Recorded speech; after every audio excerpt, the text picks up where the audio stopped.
Right now, we're seeing a sell-off in the NASDAQ, we're seeing tech shares being sold off, but also a crash in the crypto market. Bitcoin below 40,000, first time it's been there for a while, and indeed Ethereum below 3,000. What's going on? Well, it's just people are looking at it and they're concerned about everything that's going on in the world. So when we look at tech shares, we're seeing that people are concerned about inflation. Treasury yields are the highest they've been since 2019. So people can invest in fixed interest and get a return. Tech shares tend to do less well if interest rates are higher. Reason for that, small margin in tech shares, and therefore there's less profits. Tech shares get sold off. Although you'd always say the long term is tech, so you'd expect tech shares to recover. Then we're seeing Bitcoin and Ethereum sold off at the same time. You could argue they're correlated to tech shares, and in the last 4 months they've actually been extremely correlated for the first time.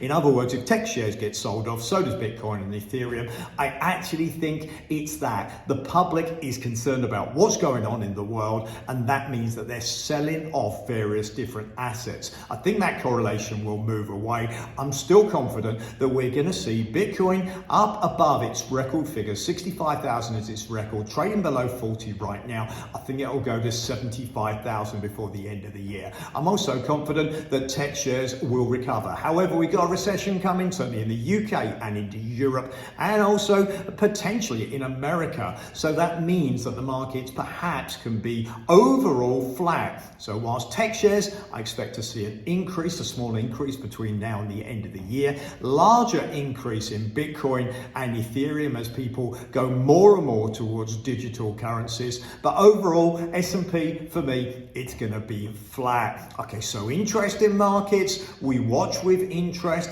Personal opinion, Bitcoin, Ethereum to actually recover, tech shares to recover, but more slowly. You have your own opinion. What are people worried about? It's oil prices. They have increased massively. It's inflation that's cutting what people can actually afford to do. Interest rates are going to rise to reduce inflation means again less expenditure for people. So we're seeing a squeeze right now in the markets, and of course we expect perhaps to see a recession in Europe and in the UK and potentially in America. It's going to be interesting to see what happens in the markets, but don't forget there's always going to be opportunities, and that's why you should make sure you subscribe to my YouTube channel. Please like, please share the video. Okay, what's happening with Bitcoin? People give you all sorts of things with graphs. Forget the graphs. It's supply and demand. Right now, people are cautious. Okay, and that's what's causing the sell-off in Bitcoin and Ethereum. Please like, please share the video.